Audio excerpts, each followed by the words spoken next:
All right, good morning. This is going to be a good one for all of the listeners and individuals who still suffer from Trump derangement syndrome. And I'm being sincere with that one. So let's just get into this thing from thedailymail.com, uh, dated 2 February of 2025.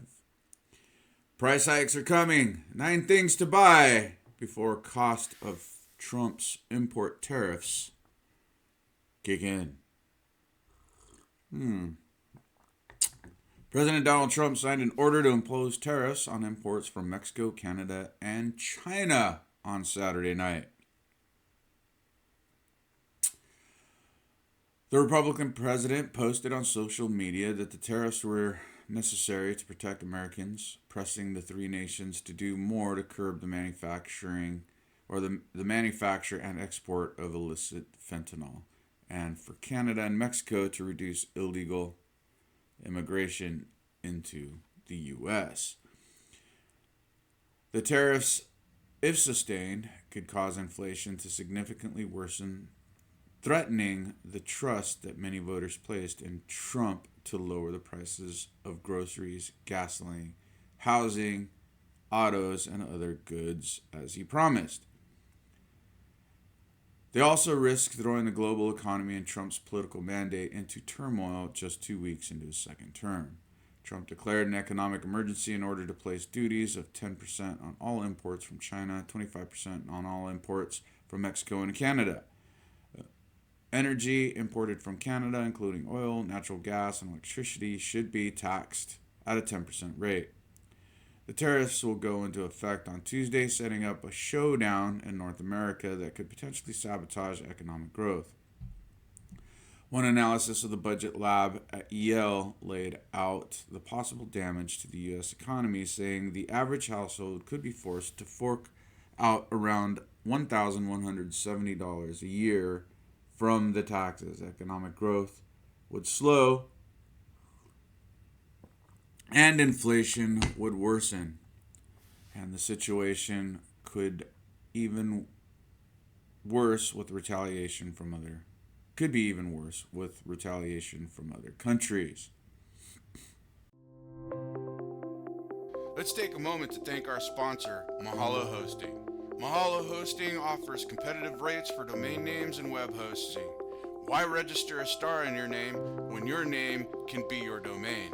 Mahalo Hosting also offers custom high-level domains like .photography, .club, .us, and .tv. Visit www.mahalohosting.com today.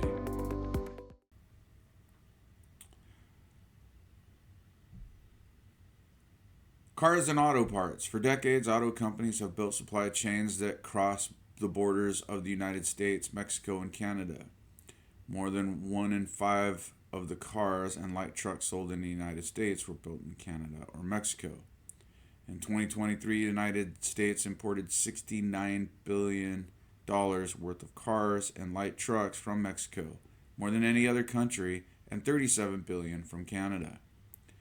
Another $78 billion in auto parts came from Mexico and $20 billion from Canada. The engines in the Ford F-Series pickups and the iconic Mustang Sports Coupe, for instance, come from Canada. Noticing a theme here? We'll get to it a little bit later on. Crude oil and gasoline. Canada is by far America's biggest foreign supplier of crude oil. From January through November of last year, Canada shipped the U.S. $90 billion worth of crude oil, well ahead of number 2 Mexico at $11 billion. For many U.S. refineries, there is not much choice. Canada produces the type of crude oil that American refineries are geared to process.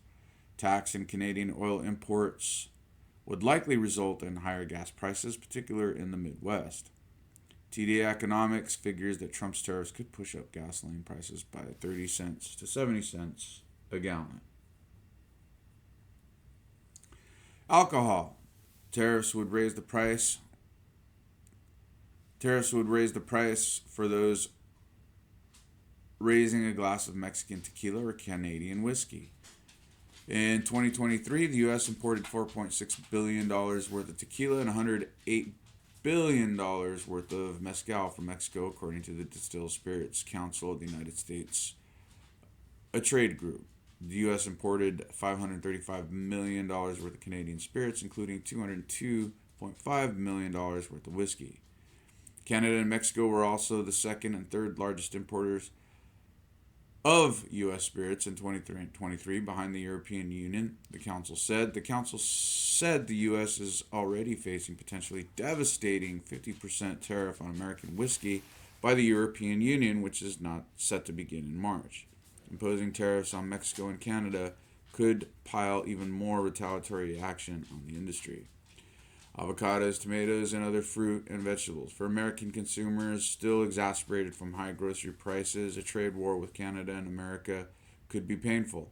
In 2023, the U.S. bought more than $45 billion in agriculture products from Mexico, including 63% of imported vegetables and 47% of fruits and nuts.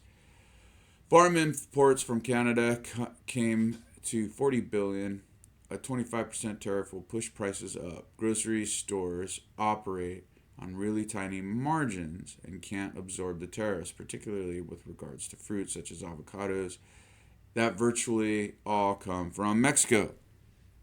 U.S. farmers are nervous too. The Canada and Mexico will retaliate by slapping tariffs on American products such as soybeans and corn.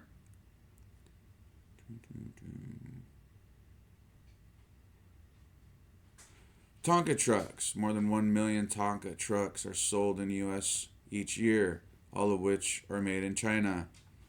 Smartphones. During President Trump's first term, several tariffs were placed on a host of industrial goods from China, including during the Biden administration. The tariffs were in response to what the administration describes as China's unfair trade practices. But most consumer goods, including smartphones, were spared. But now, an across-the-board 10% tariff on goods made in China will be replaced on smartphone for the first time and may cause a price increase. Sledgehammers. Sledgehammers are also made in China and already slapped with an import tariff of 25% when they arrive in the U.S. An additional tariff would further raise the cost for importers, likely trickling down to retailers. Well, what can I say, right? It's the cost of doing business in the U.S. Is this a good thing? Is this a bad thing? I venture to say we should take this just a little step further and think about all of it, right? We're expecting one man to save us like he's Jesus, like he walks on water. I'm sorry, but even the Trump voters, or at least most of the Trump voters, realized that that wasn't going to happen. But, you know, we could sit here and we could blame Trump. And we could even sit here and blame the, Biden. And we can sit here and blame the politicians all day long. However, this disaster has been a disaster in the making for, 30 years, 40 years. When did the auto manufacturing companies start shipping out their work from Detroit, right? Detroit's been in shambles for at least 50 years, maybe possibly longer, right? We, the people, decided that we were going to vote all these geniuses into office that create the policies that these companies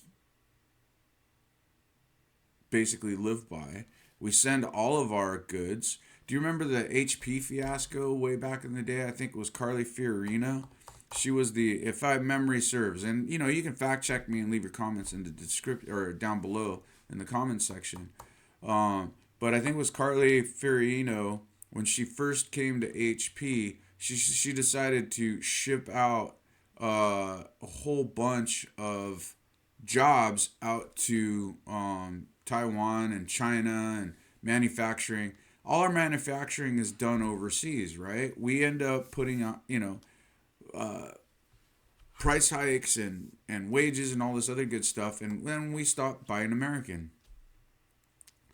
In my opinion, and again, you know what I say about opinions and what they say about opinions, is that opinions are like assholes. Everybody's got one and they all stink. But in my opinion, I think it's our fucking fault.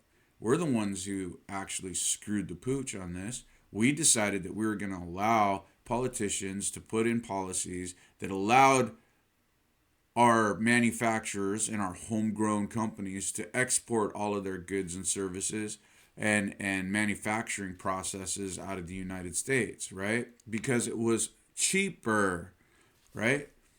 Well, here it is. All our chickens are coming home to roost, and now we're expecting Donald Trump to save us. However, the only saving grace about any of this stuff is getting that fentanyl drug and hopefully this human trafficking. That's, I think, probably the end goal that I'm looking at, that I'd be happy with, is all of these children in human trafficking and fentanyl getting off the streets. That would be pretty nice. As a result of paying high prices, I don't know. You could agree with me or disagree with me, but in all honesty, it's all our fault that all this shit is happening. And as far as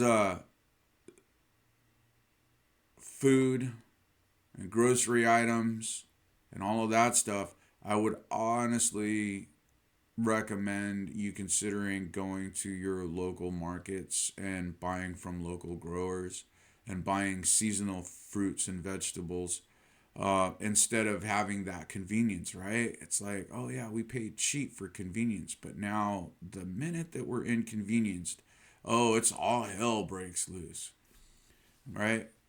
My ass hurts just fucking listening to you guys complain. It's just the fucking utter nonsense.